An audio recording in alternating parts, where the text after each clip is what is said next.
Kaixo, etxeko txikilantzako beste jostailu batzuk aurkeztu nahi ditugu. Ikusten zuten bezala jostailu hauek gukina dira, geone sortua dira, abaraskantzu guk, eta berduguna da ontzitxo bat, tapa bai, zulo bat itxeko moduko tapa bat, eta gero kontserba potian tapak, ez?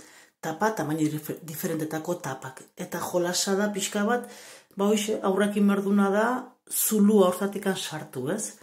Sartu atera, ez? Horregatik baditzu jogu guk kuku jolasa edo, ez? Badugu beste jostailuren bat, zueri erakusteko, baitare geronek sortua, kasu honetan guk egurrakin indugu, egurra, velcro eta fieltrua, ez? Ikusten zute tamaino diferenteko fieltruak, kolore diferentekoak ebai, eta forma diferentekoak. Egin duguna da egurrari jarri jogu velcro puska bat, eta baita fieltruari ere, ez?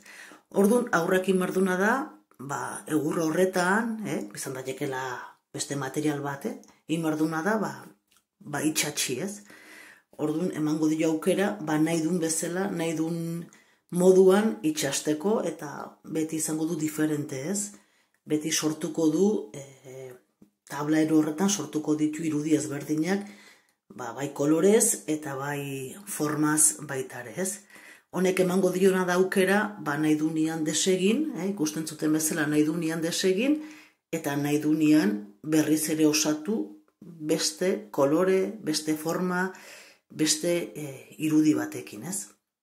Guk abaraskantzugun jostailuak berriz ere aurkezten dizuegu, eta baliogarria baldin bazaizkizue,